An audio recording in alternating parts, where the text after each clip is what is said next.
아까 유방상 선생님은 통신 특근 감리 기술도 있고 소방 기술도 있으시대요. 이렇게 좀 전문 영역이 있으면 좀 근데 이제 이런 분들도 하소연하는 게 막상은 이제 하기가 어렵다 이런 얘기 하시거든요.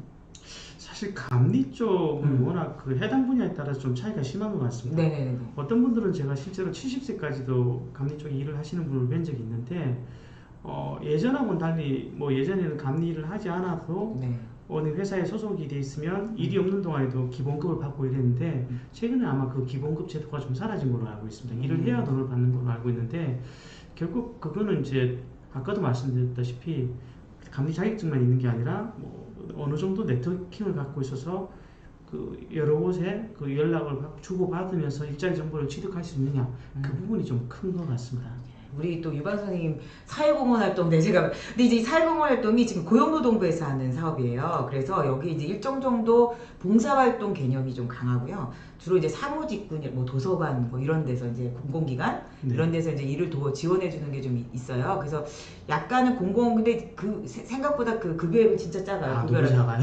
예. 너무 작아서 크게 좀 인기는 없더라고요. 만약에 그 사회공헌 일자리, 사회공헌 활동이라고도 하고 사회공헌 일자리라고 하는데 크게는 노동부 쪽이 있고요. 그렇죠. 지자체에서 운영하는 것도 따로 있어요. 물론 이제 지자체에서 운영하는 건 그 지자체 그게 지자체 예산 문제가 남긴 하는데 그쪽은 그래도 그 시간당 최저임금 수준을 넘어가는 거기 때문에 그런 것들은 좀 나오면 짧은 시간 일을 하시더라도 어느 정도의 돈으로 조금 도움이 될 수 있으니까 한번 참고해 보시기 바랍니다. 그리고 사회공헌 활동은 저희가 이제 그 일터와 사람들이라고 해서 인천에서 그 기관이 운영하거든요. 그러니까 저희랑 지금 연계해서 진행을 하는 거니까 궁금하신 게 있으시면 저희 쪽으로 일단 문의를 해주시면 좋을 것 같아요. 그래서 아마 지금은 약간 모집 중이에요. 사회공헌 활동. 그래서 저희가 연결해 드릴 수 있어요. 그러니까 아까 말했던 장단점은 있지만 그래도 저는 그것도 중요한 것 같아요.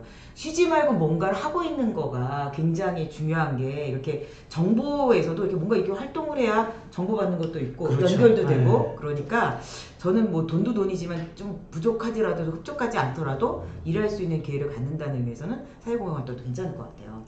일을 하시는 분들한테 가장 위험한 거는 구직 활동하시는 분들한테 가장 위험한 거는 아무것도 안 하시는 경우가 제일 위험한 것 같아요. 그렇죠. 그러면 끈기도 당연히 생길 수가 없겠죠. 아무것도 안 하는데 그죠? 무기력해질 것 같아요. 제가 농담삼아 그런 말 합니다. 예를 들면 내가 여기를 들어가야 돼서 이 집 문을 자꾸 두드려요. 근데 문이 자꾸 두드리면 열릴까요? 안 열릴까요? 안 열릴 수도 있어요. 그쵸, 안 열릴 수도 있어요. 내가 순간 당황했어. 근데 재밌는 건 그렇게 하다 보면 시끄럽다고 옆집 문이 열리는 경우로 저는 현장에서 되게 많이 봤습니다. 의외의 결과를 얻을 수도 있다. 그러니까 A라는 것을 향해서 노력하는 과정에서 A- 혹은 B 뭐 이런 결과물들하고 마주되면서 직업은 사실 우연이라는 요소가 굉장히 많이 발생을 합니다. 맞아요. 근데 움직여야 이게 발생을 하거든요. 그래서 어떤 것이라도 자꾸 하시면서 자신의 의사를 피력하고 주변의 정보를 얻는 작업을 계속 하시면 어쨌든 이 어려운 상황에서도 적어도 나와 경쟁 상대에 있는 어떤 사람들보다는 조금 더 앞서가실 수 있다는 거죠. 근데 진짜로 저희가 강화에서 보면요. 정말 나이가 많으셔서 힘들다 이렇게 하소연하신 분들이 그래도 꾸준하게 끈기를 가지고 하시면 어디든 들어가는 거 정말 봤어요. 그러니까 네, 진짜요. 그리고 여기 지금 이제 양아미님이 학교 보육교사 10년 경력이 있으신데 그리고 사회복지사 자격증도 있어요. 근데 어린이집 보조교사 이력서를 넣어도 안 되고 지금 다 안 된다고 말씀하셨어요. 제가 양아미 스님께서 연령대가 어느 정도신지 모르겠는데 혹여 뭐 60이 넘으셨다라면 60이 넘으셨다라면 오히려 노인 쪽 일자리에서 노인 인력 일자리 쪽에서 가능성이 생길 수 있고요. 그 밑이시라면 어쨌든 코로나 문제가 좀 해결되면 복지 쪽의 일손들은 급여 자체는 높지 않더라도 일자리 자체는 많이 늘어날 가능성이 있으니까 좀 대기하시면서 추이를 좀 보시면 좋을 것 같습니다. 그리고 이제 우리 유방사님 문화해설 다양한 데 관심이 많으시네요. 기술도 갖고 계시고 아까. 근데 문화해설사가 이게 생각보다 여러 기관에서 하는데 취득하기가 어렵더라고요. 교육을 받아야 되는 거예요. 교육도 받고 뭐 관광청에서 하는 것도 있고 한데 뭐 예를 들어 기본적으로 언어도 좀 되셔야 되고 이렇게 이제 교육을 꼭 받으셔야지 이제 이렇게 공인 지정이 되니까 이제 이런 부분들도 저희가 좀 구체적으로 또 정보를 좀 드릴 수 있을 수도 있는데 이제 생각보다 문제는 티오가 별로 없더라고요. 사실 이게 정상적인 일반적인 급여 수준을 기대하시면 좀 어려울 수 있고요. 아까 말씀하신 것처럼 취미나 혹은 지역에 대한 봉사 차원 뭐 이런 것들을 감안해서 활동하신다고 하시면 그거는 한번 고려해 보실 수 있을 것 같습니다. 문화해설사 교육은 서구청에서 하나요? 라고 했는데 이게 이제 지자체에서 가끔 하는 게 있는데 대체로는 관광공사 그죠? 그쪽에서 네. 진행하는 게 있고 그래서 아마 정식으로 하는 건 관광공사에서 진행하는 교육이 있고요. 근데 서구청에서 하는 거는 이제 지자체 차원에서의 아마 네. 문화해설사 교육이어서 이제 그거는 또 시기적으로 딱 이렇게 나올 때가 있어요. 그죠? 뭐 문의해 보셔야 될 겁니다. 네, 네. 네, 네. 그래서 이런 것도 중요한 것 같아요. 문의해서 안 하더라도 그게 그래도 있는지 없는지 이런 거 계속 체크하는 것도 있고요.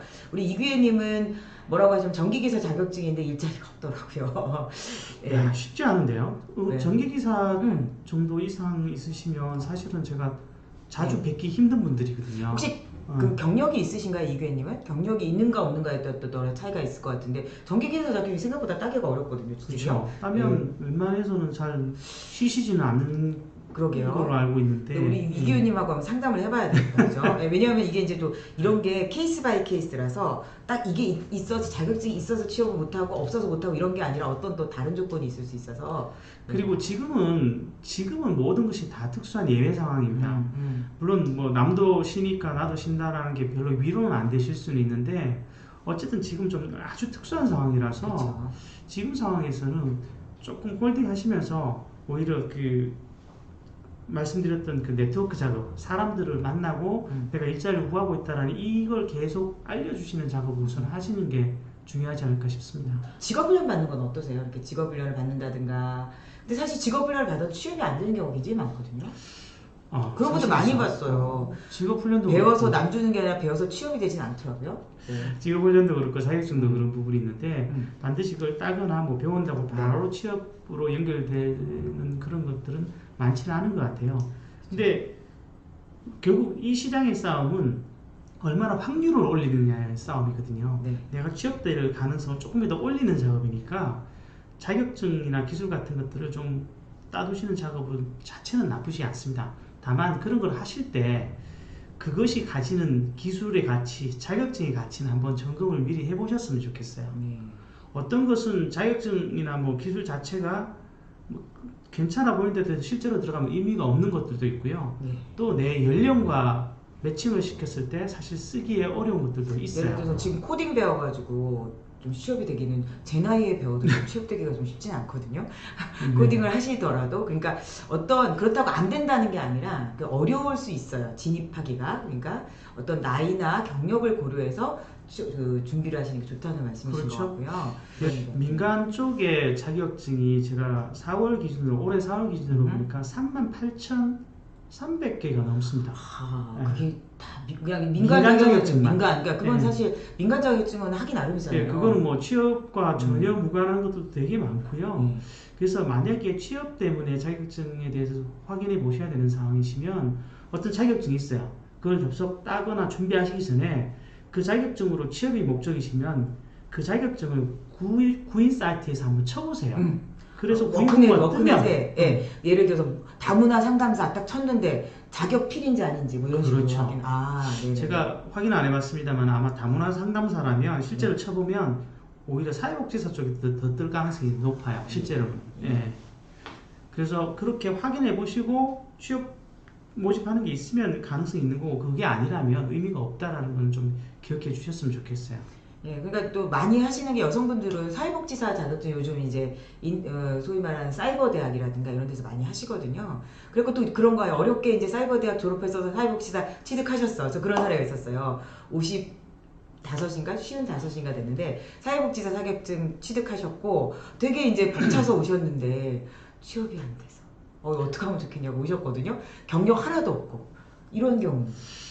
저는 사실 근데 남자분이시긴 하신데요. 여성분이에요, 여성. 제 쪽에 제쪽 분이 50대 후반까지 금융권에 계시다가 이제 50대 후반에 이제 퇴직하시면서 사회복지사를 따셔서 60대 중반까지도 공공기관 기간제 같은 걸로 일을 하셨었고요. 그 이후에 거의 70대 때까지 사회복지사로 민간 쪽에서 또 일을 하신 분도 계셨었거든요. 물론 흔한 케이스는 아닙니다. 근데 흔한 건 아닌 것 같은데요. 굉장히 흔한 케이스는 아닌데 사회복지사 자체는 인문사회 계열 쪽에 자격증 중에서는 가장 범용성이 넓은 거죠. 그래서 범용성. 예, 그러니까 쓰임새가 많습니다. 여기저기 붙여쓰기가 좋다. 네. 이거죠. 예를 들어 요양보호사 했으면 사회복지사 있다. 옵션 괜찮아요, 그죠? 옵션도 괜찮아요. 그러니까 근데 이제 사실 기간이 굉장히 많이 걸리는 거라서 사실 요양보호사만 있어도 취업은 가능하시잖아요, 그죠? 그렇죠. 근데 요양보호사는 사실 이 따는 것이 어렵거나 뭐 이런 문제는 아니고요. 일자리가 없다 이런 부분보다는 사실 그 일을 하시는 분들이 잘 못 견뎌 하시는 경우들이 많으시죠. 맞아요. 사실 맞아. 저희 가족만 해도 누가 아프시면 챙기기 힘든데 네. 타인을 그렇게 챙긴다는 건 정말 쉬운 일이 아닌데 그러니까 이게 돌보 그리고 또 아프신 분들이시잖아요. 그러다 네. 보니까 굉장히 스트레스를 많이 받을 일이 많고, 근데 제가 그때 강화에서 이 요양보호사만 10년 하셨던 분이 있더라고요. 근데 너무 자기는 그게 재밌대요. 그러니까 이게 어떤 자신과 맞는 것도 굉장히 중요한 것 같아요. 그 일이 요양보호사가 취업이 잘 된다 해서 했다가 막상 실습 나가셔서 도저히 못하겠다. 이렇게 해서 이제 안 하시는 분들도 있기 때문에 어쨌든 우리가 좀 사전에 이렇게 어떤 일을 하는지 나랑 잘 맞을 건지 이런 걸 먼저 생각하고 준비하시면 더 좋을 것 같아요. 그렇죠. 요양보호사의 효용성에 관해서 실제로 확인해 보시려면 그냥 주변에 요양보호사 일을 하시는 분께 여쭤보면 거의 다 나오죠. 그렇죠. 네. 다만 여기서 한 가지 주의하실 건 있어요. 뭐요? 보통 자신이 하는 일을 좋게 얘기하시는 분이 생각보다 많지 않아요. 네. 그래서 흘릴 건 흘리고 새겨 들으실 건 좀 새겨 들으셔야 된다는 점 말씀드리고 싶습니다.